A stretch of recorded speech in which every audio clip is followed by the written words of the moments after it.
Alright, today so far has been my favorite day in Kyoto. It's only basically day 5, so hopefully there's a lot more good days like this, but let's talk about what happened. So I got to meet with my friend who actually lives in Kyoto and happens to be a Japanese teacher as well, which is very fortunate for me since a big part of why I'm in Japan is to learn the language. So having a friend that is basically a huge good resource of how to learn the language is very, very helpful. But it wasn't like my purpose with meeting my friend. So what happened was we met up at a station, walked around, caught up. Luckily she speaks English and she speaks it fairly well, so we're able to communicate like totally fine. And then it happened to be the coming of age day, which in Japan it's basically a day where I think back then it was like 20 years old, but now it's around 18 years old. So somewhere in between that age is like people wear suits and kimonos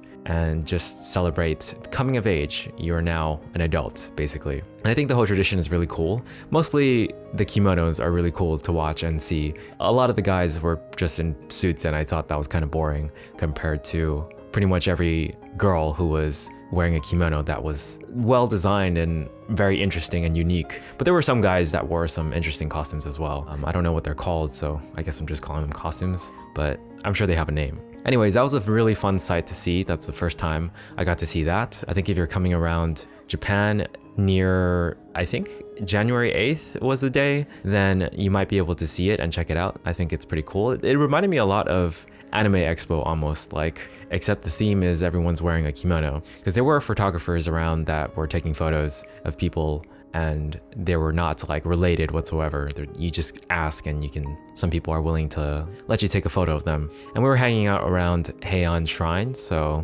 that was cool too if you're in Kyoto, because my friend did say that for hers, the coming of age day, it wasn't in Kyoto, and sometimes they just like take photos at random places like a gym or something. So if you're in Kyoto, then people are around like shrines and temples and stuff, which is really, really cool. So that was one part of the day that made it special, but also just getting to hang out with my friend was a big part of it. Like, I think having someone who knows the area, hanging out with them, it makes a big difference because they can take you around. They know how to speak the language better than you can and understand like where to go and everything. It's just nice to have someone who knows the area more than you. And I'll get to the part why this day was my favorite day right now. So in Kyoto Station, I've been there like at least 5 to 6 times now since I'm pretty close to it. There is a public piano near I don't even know how to describe the locations, but there's a public piano in Kyoto Station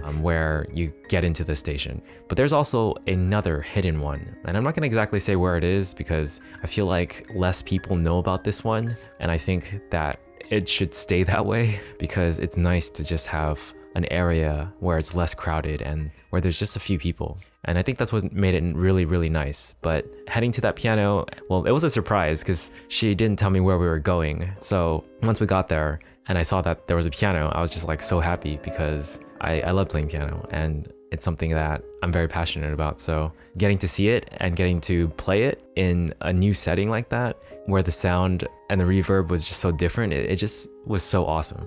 And there were other people there as well who were pianists and they were really, really good, like far better than I am. So getting to hear them play and talk to them, they could only speak Japanese though, so I did my best. I couldn't really understand too much. It's kind of crazy because like when I'm talking to my friend, I know she's like dumbing it down for me, but you really don't realize how much you don't know until you hear like native speakers talk to each other in front of you, like free flow, just going at it. Like, it's just so hard to keep up and so fast. But my new friend basically said that in the Kansai region, people tend to speak a little bit faster for whatever reason. So that's another thing. But yeah, I managed to meet the pianists and they were just really, really good and really cool. So, and I exchanged contacts with them. So I'm gonna get to like play more piano with them. And I think that's like one of the biggest things I've ever felt like inspired from, is just getting to see other people do the thing that I feel passionate about and do it in a new way,